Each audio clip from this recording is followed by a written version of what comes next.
Dia kalimah-kalimah itu. Rabbana zalamna anfusana wa illam taghfir lana wa tarhamna lanakunanna minal khasirin. Kita semua tahu doa. Jadi maknanya Allah Subhanahu wa taala dia ajar ada bagaimana nak bertaubat. Begitu juga Rasulullah sallallahu alaihi wasallam diajar oleh Jibril bagaimana menunaikan solat. Tadi ada forum untuk ribets. Kita berbincang berkenaan dengan waktu solat. Salah satu perkara yang kita bincangkan waktu solat. Salah satu syarat masuk untuk solat ini adalah masuk waktu. 1 tahun Jibril turun pada awal waktu dan dia ajar Nabi sembahyang. Ini waktu dia. Tahun yang kedua dia turun di hujung waktu untuk mengajar Rasulullah sallallahu alaihi wasallam ini waktu, jarak waktu untuk solat. Awal waktu di sini, hujung waktu dia di sini. Maknanya Allah Subhanahu wa taala mewahyukan perkara ini. Sebab itu bila kita membicarakan berkenaan dengan kata-kata Allah berkenaan dengan Nabi Adam itu, lalu timbullah para ulama membahaskan berkenaan apa yang disebut sebagai manhaj talaqi. Manhaj talaqi ini kita nak beribadah, tunggu Allah Subhanahu wa taala bagi tahu cara kita beribadah. Ada di dalam Al-Quran dan ada di dalam sunnah Nabi sallallahu alaihi wasallam. Itu yang kedua. Dan yang ketiga, ini saya harap tuan-tuan dan puan, muda-muda semua ni semangat-semangat, baguslah semangat. Tapi saya harap dengar dengan baik dan jangan salah anggap. Saya takut kadang-kadang saya sebut ini, ada setengah orang mungkin salah anggap. Kita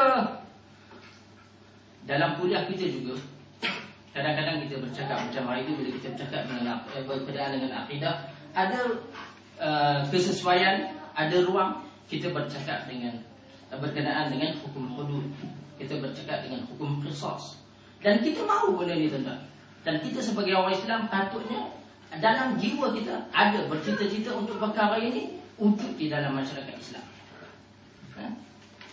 Menjadi asas masyarakat Islam dan dibina dalam masyarakat Islam. Benda ni kita mahu. Kita sebagai orang Islam, kita yang yakin, kita beriman dengan Allah Subhanahu wa taala, beriman dengan Al-Quran Al-Karim, kita mahu perkara ini sebab kita tahu ini merupakan sebahagian daripada syariat Allah Subhanahu wa taala. Namun, bila kita bercakap berkaitan dengan hudud dan qisas, katalah kita malam ni selepas kuliah kita bercakap tentang hudud dan qisas, aku mahu benda ni. Kan? Ini merupakan syariat Allah. Tapi kita balik kita boleh buat. Atas dasar kita individu kita boleh buat. Ada beberapa perkara lain yang kena berubah, bukan setakat kita saja. Dan kita berjuang, insya-Allah. Yang muda-muda ini untuk perkara ini kita berjuang, kita sampaikan. Dan sebab tu saya katakan ustaz-ustaz yang memberi kuliah di masjid-masjid di surau-surau di Malaysia, bawa benda ini supaya orang tahu benda ini ada di dalam Al-Quran Al-Karim.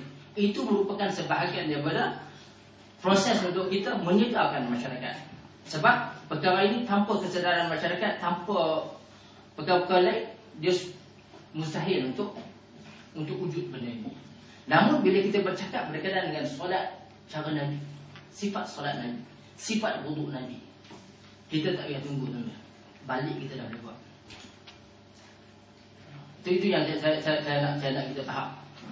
Bukan kita kata kita tak mahu wuduk, kita tak mahu qisas, no. Tetapi setakat mana yang kita boleh buat sekarang ini, usaha kita, dan setakat mana kita balik dan kita boleh praktis. Jadi tuan-tuan dan puan, kita harap bila kita bercakap berkenaan dengan wuduk Rasulullah, solat Rasulullah ini, dan kita berikan sandaran-sandaran daripada kitab-kitab yang semua orang tahu. Bila kita sebut Sahih Al-Bukhari, tidak ada orang yang beragama Islam yang tak pernah dengar Sahih Al-Bukhari. Dan orang yang belajar hadis, walaupun belajar hadis sikit-sikit, dan kita tahu kitab Sahih Bukhari ini merupakan kitab hadis yang paling unggul. Dan kita ambil hadis-hadis berkenaan dengan wudu 2 minggu yang lepas daripada kitab Sahih Bukhari, dan dibahaskan oleh para ulama hadis. Bila kita bercakap berkenaan dengan sifat solat Nabi SAW, kita menggunakan kitab karangan salah seorang Syekhul Hadis, ulama hadis yang terkenal, Al-Albani, Syekh Al-Albani. Jadi benda-benda begini contoh balik dan fikirkan. Dan saya yakin kesemua kita dah buat. Kesemua kita dah buat. Tapi Sebagian orang kadang-kadang bila kita cerita dia macam-macam kan? Benda-benda macam. Jadi kita balik dan kita fikirkan setakat mana yang boleh aku buat. Nah, tuan-tuan dan puan-puan, sebelum saya mulakan dengan kuliah pada minggu ini, 2 minggu yang lepas saya sebut berkenaan dengan kitab yang kita gunakan, kitab Sifat Solat Nabi oleh Al-Albani ini. Itu saya tak silap saya ada 3 orang yang dah bagi nama. Abu Danish, Abu Haris dengan Ustaz Joe kan. Jadi saya dah 3 dah ada orang. Lagi 2 ada kat saya. Kitab ni harga dia kalau tengok pada stiker tu RM11, $11, sorry. Tapi kita dapat harga sangat murah. Saya rasa di Australia ni kalau tuan-tuan pusing mana pun tak dapat harga $8. Tapi jadi kalau siapa yang nak pesan boleh ya. Kalau siapa yang nak lagi pun insya-Allah dan kita akan bekalkan insya-Allah sebelum bulan Ramadan. Kalau siapa yang pesan malam-malam ni, yang nak pesan tu insya-Allah nanti kita edarkan. Nah, tuan-tuan dan puan, dan bila bercakap berkenaan dengan solat ini, solat ini merupakan salah satu daripada perkara ta'abudiyah kita sebut kan. Di dalam surah Al-Hajj Allah Subhanahu wa taala, kalau 2 minggu yang lepas bila kita sebut berkenaan dengan haji, kita sebut ayat di dalam surah Al-Baqarah, wadhkuruhu kama hadakum. Ingatlah pada Allah seperti mana kamu dihidayahkan. Kita tak boleh ingat pada Allah ikut suka kita. Si A buat macam ni, si B buat macam ni, no. Kama hadakum, seperti mana kamu dihidayahkan. Dan di dalam surah Al-Hajj juga Allah Subhanahu wa taala menekankan perkara yang sama dengan firman-Nya, likulli ummatin.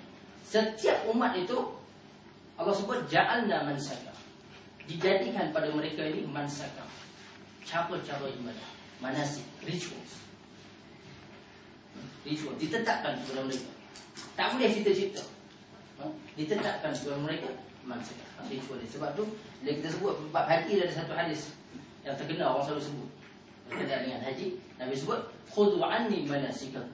Ambil daripada aku manasik-manasik kamu, cara kamu beribadah haji. Seperti juga dia bercakap berkenaan dengan solat, kita sebut dah banyak kali ada apa? Sallu kama ra'aitumuni usalli. Sembahyanglah kamu seperti mana kamu tengok aku sembahyang. Itu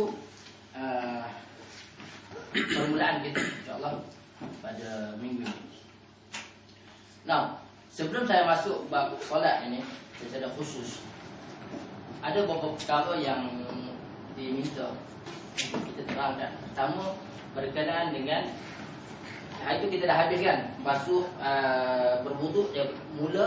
Kita mula dengan apa wuduk? Dah gaji sikit. Kita mula dengan basmalah.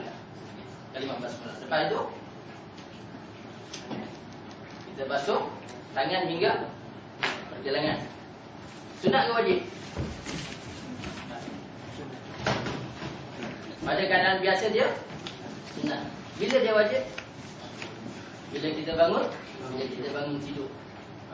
Bila kita bangun tidur, Rasulullah sallallahu alaihi wasallam sebelum dia celup tangannya di dalam bekas tu dalam hadis, kita sebut apa?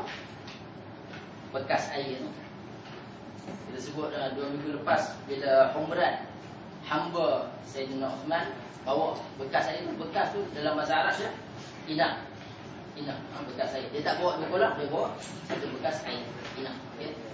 Dan sebelum Rasulullah sallallahu alaihi wasallam mencelupkan tangannya ke dalam bekas itu, dia basuh sekali. Dia tirus dan dia basuh. Berapa kali? Salah 3 kali.